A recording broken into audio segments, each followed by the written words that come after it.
প্রিয় ভিউয়ার্স, যে যেখান থেকে দেখছেন সকলকে নতুন একটি ভিডিওতে আমন্ত্রণ জানাচ্ছি। আজকে আমি একটি বাংলাদেশের অন্যতম অর্থকরী ফসল পান চাষ সম্পর্কে আপনাদের কিছু কথা বলবো। আর এই পানের বরজটি বরিশাল অঞ্চলের, অতএব এই বরিশাল অঞ্চলের আবহাওয়া উপযোগী বিষয় নিয়ে আপনাদের আলোচনা করব। আর স্ক্রিনের পর্দায় দেখুন যে এই অঞ্চলের বরজগুলো আসলে কেমন হয়। বাংলাদেশের দক্ষিণাঞ্চল, এর ভিতরে অন্যতম জেলা হচ্ছে বরিশাল। বরিশালের এক টুকরো সবুজ স্বপ্ন পান চাষ। শতাব্দীর পর শতাব্দী ধরে এই পাতা শুধু মানুষের মুখে স্বাদ নয়, মানুষের জীবিকার উৎসও বটে। পান গাছ একটি আরোহী গাছ, অর্থাৎ এটি কোনো কাঠি অবলম্বন করে উপরে বেয়ে ওঠে। এটি জন্মায় ছায়া ও আর্দ্র পরিবেশে, তাই পান চাষের জন্য তৈরি করা হয় বিশেষ ছায়া ক্ষেত, যাকে বরজ বলা হয়।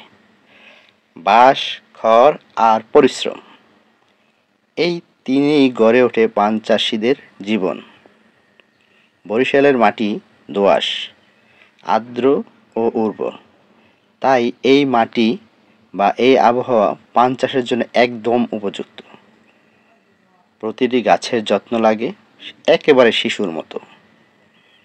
নিয়মিত সেচ দিতে হয়, ছাঁটাই আর লতা বাঁধা, সব মিলে এক পরিশ্রমের গল্প।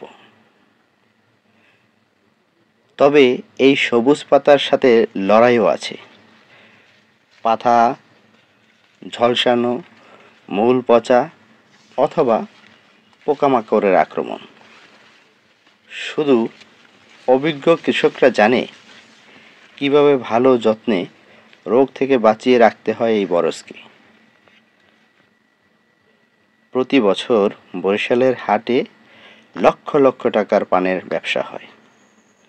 ছোট এক বরজ থেকেও বছরে 1 লাখ টাকারও বেশি আয় করা সম্ভব।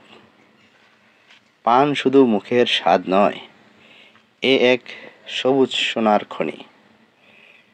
পান চাষ বদলে দিয়েছে হাজারো পরিবারের ভাগ্য। একদিকে ঐতিহ্য, অন্যদিকে অর্থনীতি হাতছানি। আপনারা যদি পান সম্পর্কে আরও ভিডিও চান, তাহলে এই ভিডিওর কমেন্টে জানাবেন। আপনাদের আগ্রহ উৎসাহ থাকলে আমি পান নিয়ে আরও একটি ভিডিও তৈরি করব। পরিশেষে বলবো, আপনারা ভিডিওতে লাইক দিবেন, আপনাদের সুন্দর মতামতগুলো কমেন্টের মাধ্যমে জানাবেন, শেয়ার করে অন্যদের দেখার সুযোগ করে দিবেন। সুযোগ হলে বা ভালো লাগলে আমার এই চ্যানেলটি সাবস্ক্রাইব অথবা ফলো দিবেন।